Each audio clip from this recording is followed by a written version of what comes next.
Hello, hello, hello. Welcome back to my channel and welcome back to me.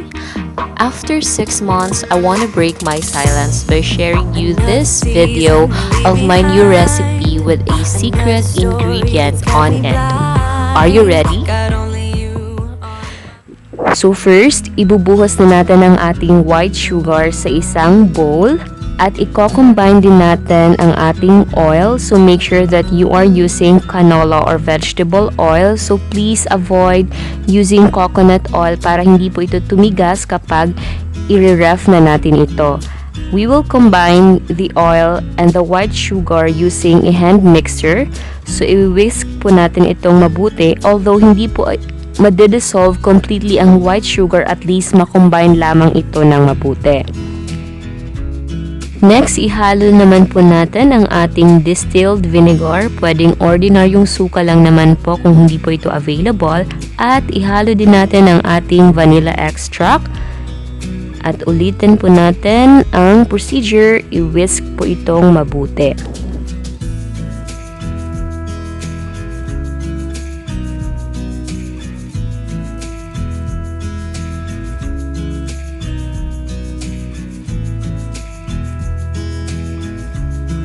Ngayon naman po, idadagdag na natin ang ating whole eggs. So, mas mabuti na sa isang separate bowl po siya natin i-break para masiguro na hindi po ito bulok.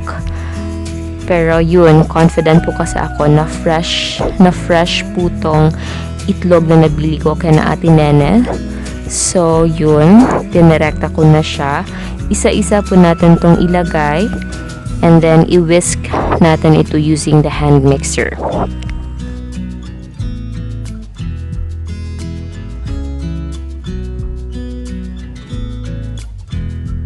And of course, ilalagay na po natin ang ating pinaka-importanteng ingredient, which is the food color. Hindi po natin ito matatawag na red velvet cake without its food color. So, depende din po sa inyo kung gusto nyo na mas pula. You may add a little bit more, pero be careful lang kasi nga pag nasusobrahan yung food color, pumapait yung lasa. Tsaka nakakamansya din po. So be careful. Without further ado, i-add na natin ang ating dry ingredients. Unahin na natin ang ating cake flour.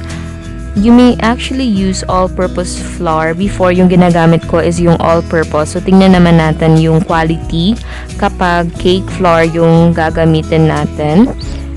So, isi-sift po natin ito ng mabuti para po wala siyang buo-buo. Ayan.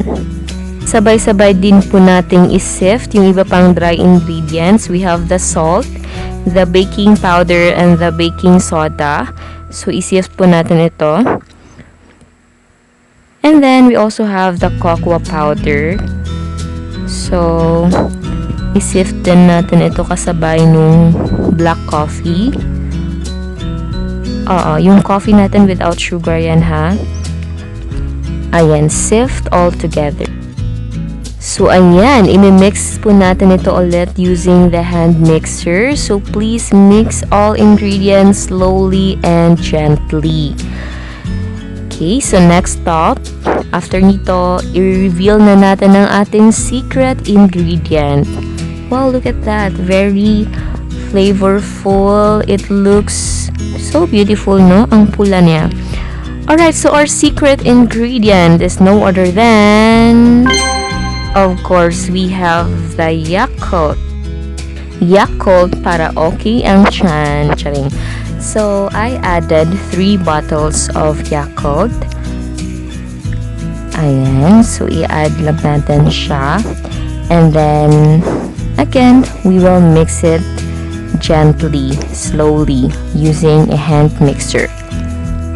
Pwede din namang gumamit ng ibang gatas pero hindi ko pa siya nasubukan.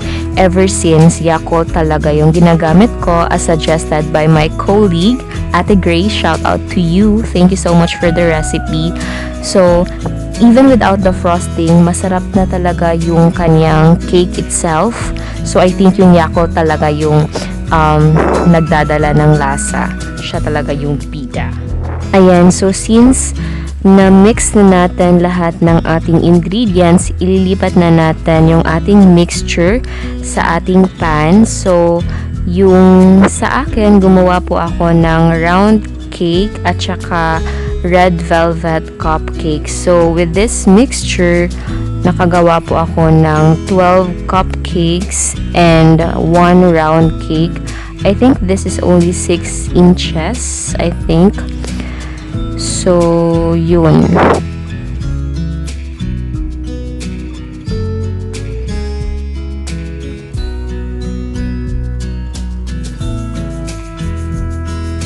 I sincerely apologize kasi nga po medyo messy yung aking pagkakagawa.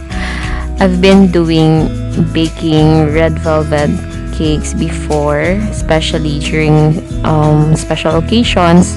Kaso nga lang, ewan ko ba. And nagkataon pa na nasira po yung aking piping, something yung paggawa ng frosting design. So, ewan ko na lang kung paano ko po siya itatawid. So, ayan, parang ano na siya, art na lang. Everything is an art naman. Hindi naman po siguro magmamatter yung kanyang appearance as long as masarap siya.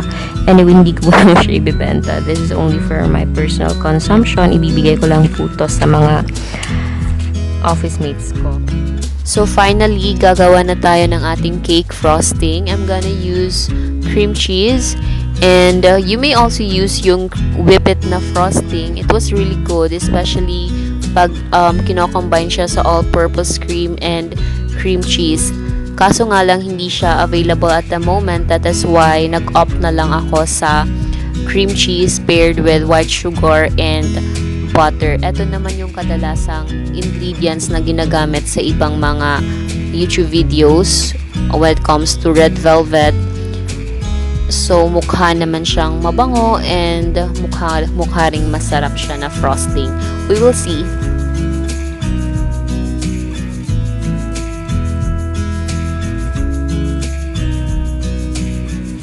So, ihalo lamang ang tatlong ingredients. Wag lang natin siyang i-overwhip kasi nga baka hindi maging stable yung ating frosting. Yung whipped, by the way, napaka-stable talaga niya kahit ilang minuto or oras siyang hindi naka-ref. Stable pa rin. Kaso nga lang medyo pricey. So, luto na po pala yung ating red velvet cupcake. Unfortunately, hindi ko po na-videohan. Hay nako, hindi ko na-pindot yung hindi ko na-document yung isang cake, yung round cake. So, eto na lang. Lagyan na natin ng frosting. Nag-improvise na lang ako kasi I don't have yung piping, what do you call that one? Yung piping bag. Oo, nabutas. So, ewan ko ba. Ang tsaka. Anyway, I will just show you later. Oo, yung iba kong mga nagawa na cupcakes.